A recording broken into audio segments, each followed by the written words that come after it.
और चले दोनों की धार में बात करेंगे जयपुर से आ रही बड़ी खबर की, जहां गृह मंत्री के दौरे को लेकर दरअसल एक्शन में है सीएम भजनलाल शर्मा। मुख्यमंत्री पहुंचे पुलिस अकादमी। पुलिस अकादमी में व्यवस्थाओं का उन्होंने जायजा लिया है। कल होने वाले नव आरक्षक नियुक्ति समारोह आएंगे गृह मंत्री अमित शाह और कल 10,000 नियुक्ति पत्र वितरित करेंगे अमित शाह। तो कल का ये दौरा काफी अहम है, लेकिन इन सब के बीच में सीएम भजनलाल शर्मा जो कि पुलिस अकादमी पहुंचे, यहां व्यवस्थाओं का जायजा लेने के लिए। तस्वीरें देख लीजिए, आपके सामने रख रहे हैं। दौरे से पहले की तैयारियों को जायजा लेने के लिए सीएम यहां पर पहुंचे, अधिकारियों से जानकारी ली, व्यवस्थाओं का जायजा लिया। और क्योंकि कल का दिन इसलिए अहम है गृह मंत्री अमित शाह के दौरे का, क्योंकि कल होने वाले नव आरक्षक नियुक्ति समारोह में उनकी मौजूदगी होगी और कल 10,000 नियुक्ति पत्र वितरित करेंगे अमित शाह।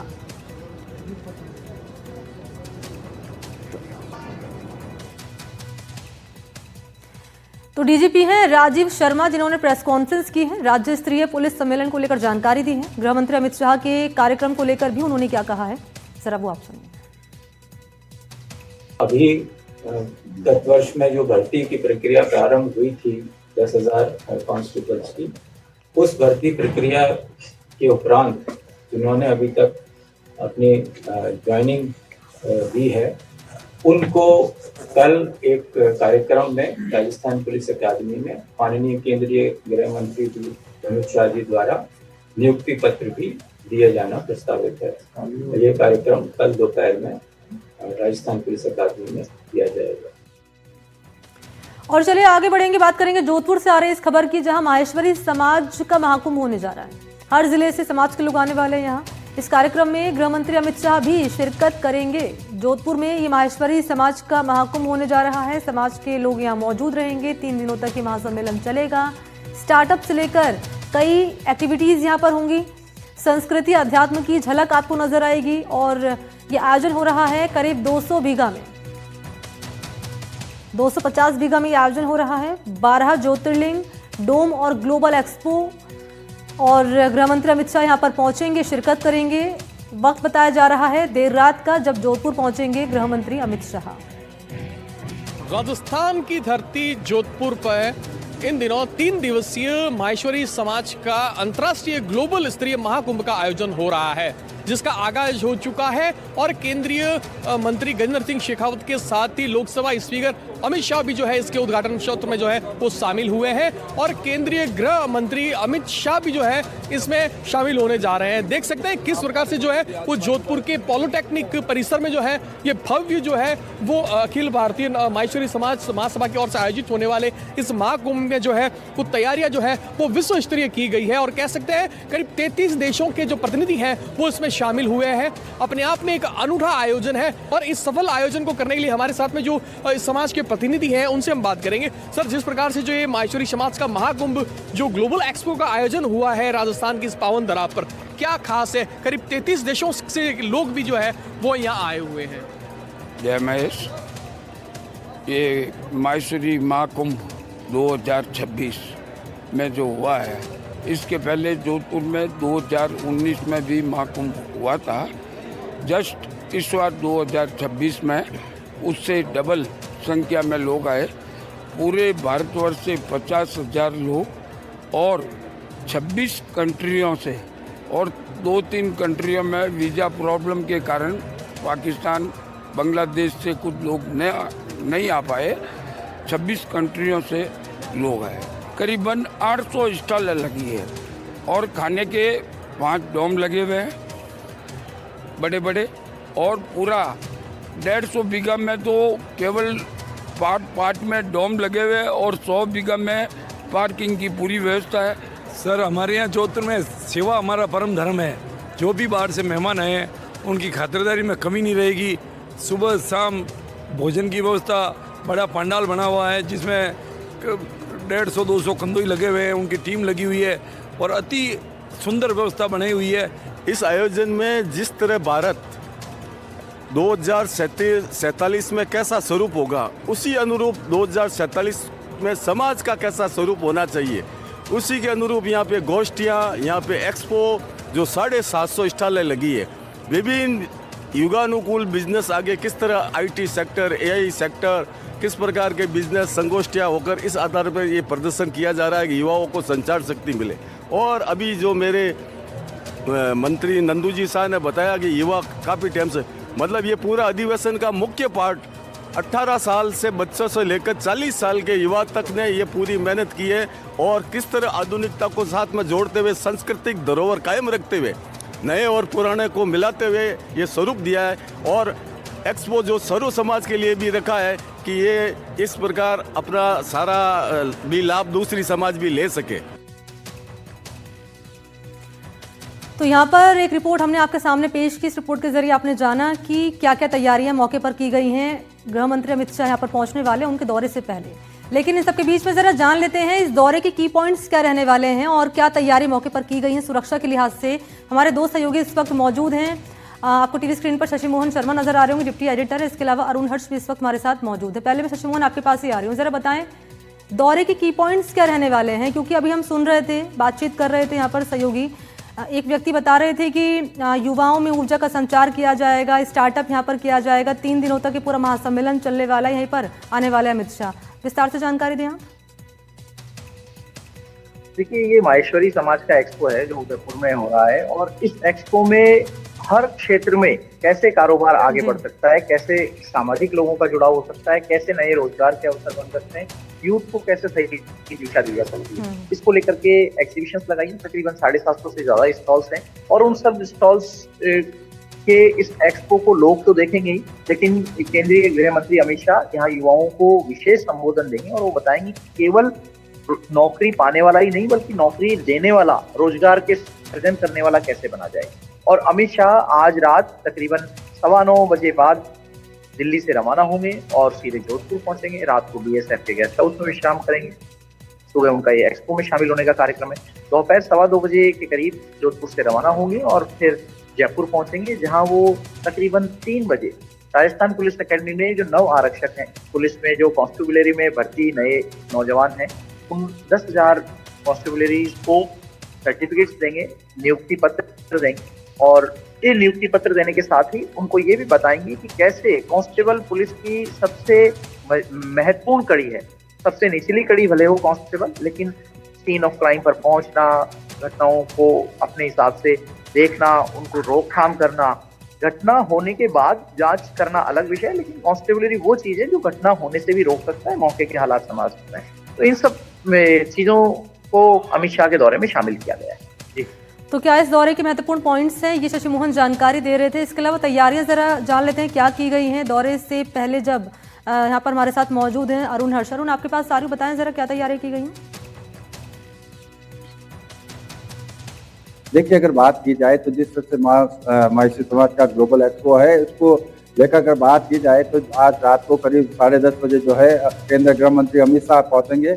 लेकिन वही अगर बात की जाए तो जिस तरह से जो है अगर मुख्यमंत्री भजनलाल शर्मा जो है जोधपुर पहुंचने वाले रात को 9:30 बजे के करीब, और मुख्यमंत्री भजनलाल शर्मा भी कल जोधपुर में रहेंगे। यानी कह सकते हैं जोधपुर के लिए जो है आज की अगर बात की जाए, आज जिस तरह से लोकसभा स्पीकर ओम बिरला पहुंचे थे और अब बात की जा रही है जिस तरह से जो है मुख्यमंत्री 9:30 बजे के करीब पहुंचेंगे और देर रात को केंद्रीय गृह मंत्री अमित शाह पहुंचेंगे। निश्चित रूप से जोधपुर के लिए तो बड़ा हस्तियों का जो जमावड़ा लगा है माहेश्वरी ग्लोबल एक्सपो में, जिसमें आप देखिए देश विदेश से जो है काफी संख्या में लोग यहाँ आए हैं। और सबसे बड़ा इस एक्सपो का मकसद ये है कि जो माहेश्वरी समाज के लोग हैं, जिस तरह से जो ये बिजनेस करते हैं, उसको नई पीढ़ी को कैसे जोड़ा जाए और दूसरे बिजनेस जो करने वाले एक दूसरे से आचार विचार कर आगे 2047 का जो भारत सरकार का विजन है उसके अनुरूप कैसे उन लोगों को बिजनेस करना चाहिए। तो ये सारी बातें यहाँ ग्लोबल एक्सपो में जो संगोष्ठियाँ हो रही है उसमें चर्चा की जा रही है। और निश्चित तौर पर कह सकते हैं कि केंद्रीय गृह मंत्री अमित शाह के साथ निश्चित रूप से इस एक्सपो की जो है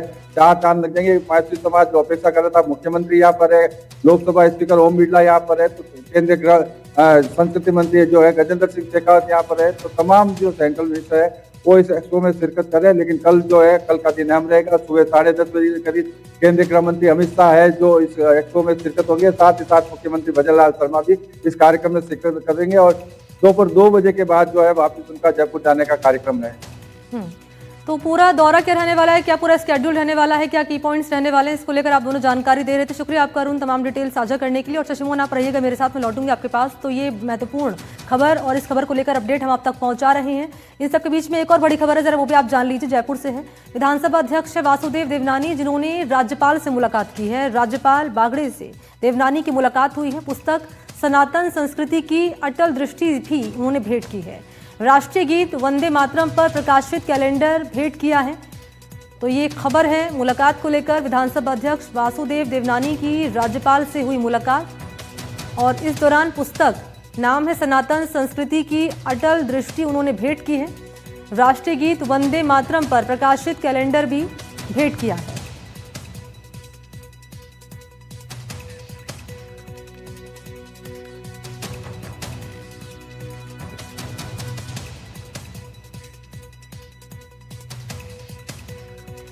और अगली बड़ी खबर राजधानी जयपुर से आपके सामने रखने जा रहे हैं। पूर्व मंत्री हैं महेश जोशी, जिनके खिलाफ मुकदमा चलेगा। ये बड़ी खबर जयपुर से है। राज्यपाल हरिभाऊ बागड़े ने दी अभियोजन की स्वीकृति। ये बड़ी खबर जयपुर से है। पीएमएलए 2002 के तहत ये अभियोजन की मंजूरी दी गई है। Prevention of money laundering act यानी कि पीएमएलए 2002 के तहत अभियोजन की दी गई है मंजूरी। ये बड़ी खबर है। तो महेश जोशी की मुश्किलें फिर से बढ़ती हुई नजर आ रही है। राज्यपाल ने केस चलाने की स्वीकृति दे दी है। ये पूरा मामला है जल जीवन मिशन में बड़े घोटाले से जुड़ा हुआ, और क्योंकि ईडी इस मामले की जांच कर रहा है, एजेंसी ने मनी लॉन्ड्रिंग मामले में गिरफ्तारी की थी और इसी केस में पीएमएलए के तहत अभियोजन की मंजूरी दी गई है। जोशी थे, जलदाय मंत्री थे, यहाँ भूमिका संदिग्ध रही थी उनकी, ईडी की ओर से कहा गया है। इसके बाद महेश जोशी पर ईडी ने एक्शन लिया है और पिछले साल 24 अप्रैल की तारीख रही जब गिरफ्तार किया गया। और शशि मोहन लगातार बने हुए हैं हमारे साथ। शशि मोहन, इस खबर को लेकर अपडेट जरा साझा करिए। देखिए, पीएमएलए एक्ट है 2002 का, उसके तहत ये अभियोजन स्वीकृति की मंजूरी दी है राज्यपाल की तरफ से। दरअसल महेश जोशी के खिलाफ जो मामला था, या कहें जल जीवन मिशन का जो मामला था, वो दो जगह था, एक एसीबी में और दूसरा ईडी में। तो एनफोर्समेंट डिपार्टमेंट इस पीएमएलए के तहत काम करता है और बीजेपी से भी हमने इस पर बातचीत की। हमने कहा कि क्या बीजेपी की क्या सोच है, क्या प्रतिक्रिया है इस पूरे मामले पर। तो उन लोगों का कहना था कि ये पूरी एक तरीके से प्रोसिक्यूशन की प्रक्रिया है, प्रशासनिक और न्यायिक प्रक्रिया का ये एक हिस्सा है। तो इसमें बीजेपी बहुत ज्यादा कुछ नहीं कहना चाहती थी, ऐसा लगा बीजेपी नेताओं की बात से। लेकिन महेश जोशी पिछले दिनों 7 महीने और 3 दिन तक जेल में रह करके आए हैं। इस बीच वो अपनी पत्नी कौशल जोशी को खो चुके हैं और हालांकि उस दौरान उनको कुछ दिन की पैरोल मिली थी, लेकिन वो वापस लौट गए। और कल हमारी उनसे बातचीत हुई थी तो उनका कहना था कि इस मामले में ईडी ने जो चार्ज फ्रेम किए हैं वो कहीं भी नहीं टिकते और गलत है। उन्होंने ये भी कहा कि उनके घर से ना किसी तरह के नकदी की बरामद हुई, ना कोई और चीज की बरामदगी की। उनके यहाँ से जो सीजर मीमो बना है उसमें केवल एक उनका मोबाइल फोन और एक सिम कार्ड, उनका ये 2 चीज सीज की है ईडी की तरफ से। साथ में उन्होंने ये भी कहा कि उन्होंने अपने कामकाज को आगे बढ़ाने के लिए कुछ लोगों से लोन लिया था और ऐसे लोग जिनसे उन्होंने लोन लिया था उनको परेशान किया जा रहा है और उनसे पूछताछ की गई है। हालांकि वो तो यहाँ तक कहते हैं कि ऐसे लोगों पर दबाव ये बनाया जा रहा है कि वो महेश जोशी के खिलाफ बयान दें, लेकिन ये अभी जांच प्रक्रिया का हिस्सा है और आगे की जांच में क्या साफ आएगा उसके बाद हम दर्शकों को वो जानकारी हमारी नजर बनी रहेगी। शशि मोहन, अपडेट आपसे लेंगे। शुक्रिया आपका फिलहाल के लिए तमाम डिटेल साझा करने के लिए। और आगे बढ़ लेते हैं बुलेटिन में। पश्चिमी राजस्थान के पचपदरा में बन रही देश की सबसे बड़ी रिफाइनरी और पेट्रोकेमिकल कॉम्प्लेक्स अब तैयार है। 9 मिलियन टन प्रतिवर्ष क्षमता वाली इस रिफाइनरी का उद्घाटन प्रधानमंत्री नरेंद्र मोदी इसी महीने कर सकते हैं। रिफाइनरी का सफर चुनौतियों और देरी से भरा रहा, लेकिन अब ट्रायल रन शुरू हो चुके हैं और क्रूड ऑयल को पेट्रोल डीजल में बदलने की प्रक्रिया जारी है। ये रिफाइनरी 4400 एकड़ में फैली हुई है और इससे 2 मिलियन टन पेट्रोकेमिकल उत्पाद भी निकलेंगे। इसके साथ ही 100 वर्ग किलोमीटर में पेट्रोकेमिकल हब भी विकसित होगा। कांग्रेस इसे अपने समय का प्रोजेक्ट बताकर श्रेय लेने की कोशिश कर रही है, जबकि बीजेपी इसे अपनी अचीवमेंट बता रही है। राजस्थान की अर्थव्यवस्था को मजबूती देने वाला प्रोजेक्ट हजारों रोजगार पैदा करेगा। उद्घाटन मकर संक्रांति के बाद होने की संभावना है और इसे लेकर राजनीतिक हलचल भी तेज हो चली है। देखिए, कांग्रेस सरकार के समय राजस्थान का इतना कंट्रीब्यूशन नहीं था इस रिफाइनरी में, जबकि भाजपा ने दूसरी कमेटी बिठा करके और अच्छे से अब राजस्थान का विकास के लिए कंट्रीब्यूशन हो और तेल में और इनकम में सारी भागीदारी हो। और 2018 मोदी जी भी आए और वापस 8 साल बाद 2026 में आ रहे, तो ये बहुत सारी घोषणाएं भी कर सकते हैं। रिफाइनरी के आसपास बहुत सारे रोजगार साधन खुले हुए हैं, पेट्रोकेमिकल हब बनने की भी संभावना है। तो एक वाइड स्केल पे रोजगार की बहुत सारी स्थानीय लोगों के लिए संभावनाएं खुलेगी और कुछ घोषणाएं होने की भी संभावना है। इसमें कोई भाजपा का कोई रोल नहीं है, कांग्रेस की ही देन है।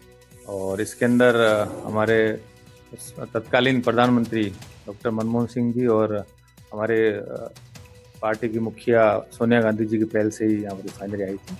और उस समय जब रिफाइनरी लग रही थी 2013 के अंदर इसका उद्घाटन किया था, परंतु उसके अगले 5 साल तक भाजपा की सरकार आई, उन्होंने कुछ भी न करते हुए उसको डिले किया। उस समय ये 37,000 करोड़ के करीब बजट आ रहा था इसका, परंतु अगर वो डिले करने के कारण आज 1 लाख के करीब उसका बजट आ रहा है। तो ये एक तरह से सरकार को भी नुकसान हुआ, राजस्थान सरकार को नुकसान हुआ और प्रत्येक आदमी को नुकसान हुआ। बालोतरा की रिफाइनरी को लेकर हाल ही में कैबिनेट की बैठक हुई थी, जिसमें कहा गया था कि जनवरी 15 के बाद इसका कभी भी शुभारंभ हो सकता है। इसको लेकर प्रधानमंत्री के आने की चर्चाओं का दौर शुरू हो चुका है। इस पूरे मामले की बात की जाए तो प्रधानमंत्री मोदी 2018 में भी 16 जनवरी को यहाँ आए थे बाड़मेर में और रिफाइनरी का उद्घाटन किया था। इस पूरे मामले को लेकर बात की जाए तो ज्योतिष के स्वरूप में भी बात की जाए तो 14 तारीख के बाद जो मल मास होता है वो उतरता है और मकर संक्रांति आती है। तो ऐसे में कहा जाता है जो सूर्य है वो उत्तर से दक्षिण की ओर जाता है और सर्दी कम होती है और गर्मी का प्रभाव वापस धीरे धीरे बढ़ता है। तो एक ये भी फैक्टर है। दूसरा, ये मोदी इससे पहले भी जब आए थे तब भी इन्हीं दिनों में आए थे।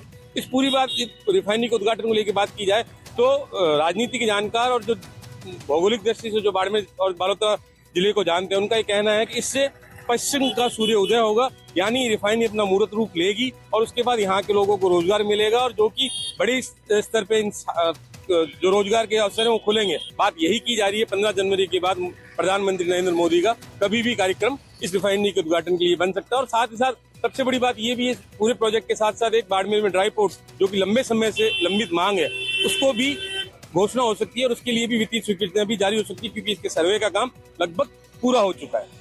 कैमरा सहयोगी भैरा राम के साथ भूपेश आचार्य, एनडीटीवी बाड़मेर।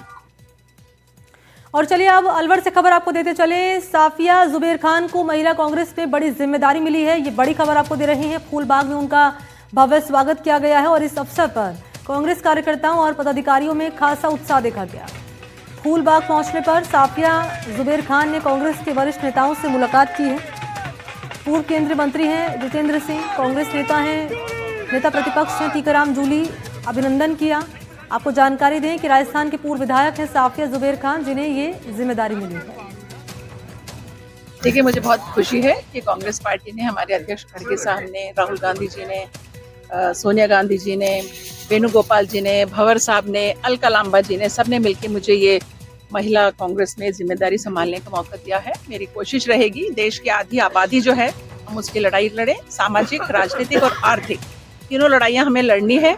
और जिस तरह देख रहे हैं देश में जो हालात चल रहे हैं, अभी कल की न्यूज है कि चूरू में एक पुलिस कांस्टेबल के साथ गैंगरेप हो गया, कानपुर में एक बच्ची का गैंगरेप हुआ, उसमें पुलिस कांस्टेबल खुद इन्वॉल्व है। तो जिस तरह की बातें निकल के आ रही हैं तो बहुत मजबूती से हमें लड़ाई लड़नी पड़ेगी। इन बच्चियों को, इन महिलाओं को हमें न्याय दिलाना पड़ेगा। इसी को सोचते हुए मुझे लगता है मैं कांग्रेस पार्टी का धन्यवाद दूंगी कि मुझे महिलाओं के लिए काम करने का मौका दिया है। अलवर के लिए तो बड़े गर्व और गौरव की बात है कि बहन सफिया जी को इतनी बड़ी जिम्मेदारी मिली है। मैं उनको बधाई और शुभकामनाएं देता हूं। और निश्चित तौर पर राष्ट्रीय नेतृत्व के अंदर आदरणीय भंवर जितेंद्र सिंह जी के सानिध्य में लगातार जो है हमारा कारवां बढ़ता जा रहा है। बहन संजना जी और अब सफिया जी को बहुत बड़ी जिम्मेदारी केंद्र के अंदर मिली है और हमारा जो राष्ट्रीय नेतृत्व जो है वो इस बात को जानता है कि जो देश की आधी आबादी है और जो एक्टिव लोग हैं उनको उसके अंदर प्रतिनिधित्व दिया जाना चाहिए। सफिया जी का बनना अलवर के लिए, पूरी मेवात के लिए, क्योंकि मेवात को भी एक पिछड़ेपन के रूप में जाना जाता है कि जहां एजुकेशन की कमी है, ऐसे इलाके के अंदर सफिया जी ने जो परचम लहराया है वो सबके लिए एक मील का पत्थर साबित होगा। बहन सफिया जी को बहुत बहुत बधाई देना चाहूँगा। बहुत बहुत पूरे जिले के लोग ही नहीं लेकिन पूरे देश के लोग बहुत खुश हैं। मैं धन्यवाद देना चाहूँगा हमारे राष्ट्रीय अध्यक्ष श्री खड़गे साहब का, राहुल गांधी जी का, प्रियंका जी का और अलका लांबा। सफिया जी जमीन से जुड़ी हुई हैं। आप जिला परिषद की अध्यक्ष थी, आप एमएलए भी रही हैं, और एक जो ग्रास रूट का जो एक आम महिलाओं की, जो गरीब महिलाएं हैं जो गांव में रहती हैं, ढाणी में रहती हैं, आप उनकी समस्या समझती हैं। अलवर के लिए तो बहुत सौभाग्य की बात है। और चलिए आगे बढ़ लेते हैं। चुनाव आयोग के निर्देशों के तहत सीकर और झुंझुनू जिले के रोल ऑब्जर्वर समित शर्मा रींगस पहुंचे। उन्होंने विधानसभा क्षेत्र में चल रहे एसआईआर कार्यों का निरीक्षण किया है। ऑब्जर्वर ने यहां रींगस तहसील कार्यालय पहुंचकर मतदाता सूचियों में नाम जोड़ने, हटाने और संशोधन से संबंधित कार्यों की प्रगति की समीक्षा की है। उन्होंने फील्ड में चल रही गतिविधियों का भी जायजा लिया और बूथ लेवल ऑफिसर से सीधे संवाद कर उनके कार्यों की जानकारी ली। निरीक्षण के दौरान ऑब्जर्वर समित शर्मा ने बावड़ी गांव का भी दौरा किया है। उन्होंने मतदाता सूची से जुड़े कार्यों की जमीनी स्थिति देखी है। उन्होंने बीएलओ को भारत निर्वाचन आयोग के दिशा निर्देशों के अनुसार निष्पक्ष, पारदर्शी और समयबद्ध कार्य करने के निर्देश दिए। फील्ड में काम कैसा चल रहा है, किस प्रकार नाम जोड़े जा रहे हैं, किस प्रकार नाम हटाए जा रहे हैं। कहीं ऐसा तो नहीं कि कोई बल्क में कोई नाम हटा दिए गए हैं, या कोई बल्क में कोई जो वोटर नहीं है, पात्र नहीं है, उनके नाम जोड़ लिए गए हैं। कहीं ऐसा तो नहीं कि उनके नाम हटा दिए गए हैं, वो वास्तव में वोटर है, एलिजिबल वोटर, उसका भी नाम हटा दिया गया है। तो ये सारे जो बिंदु हैं, बारीक बिंदु हैं, इसकी एक तरह से सुपरविजन के लिए हम लोग यहाँ जयपुर से आए हैं कि सभी काम व्यवस्थित हो रहे हैं। और इस वक्त दौसा से बड़ी खबर है, वो भी आप जान लीजिए। इसरदा योजना पर डीसी बैरवा, जिन्होंने बड़ा बयान दिया है। चुनाव से पहले बीजेपी ने किया उद्घाटन तो देंगे इस्तीफा। पंचायत और निकाय चुनाव से पहले उद्घाटन किया तो विधायक पद से इस्तीफा दे दूंगा, बैरवा कह रहे हैं। अगर ये पंचायत निकाय चुनाव से पहले इसका उद्घाटन कर ले तो मैं इस्तीफा दे दूं। पिलाओ आप पानी। ये फालतू बातें करते, इसके अलावा कोई कार्य नहीं कर सकते। कांग्रेस सरकार की योजना थी है जो इसको लाभ लेना चाहते हैं, लेकिन ये कम से कम कितना ही वो कर लो, आप साल भर से पहले 2 साल में पानी नहीं ला सकते।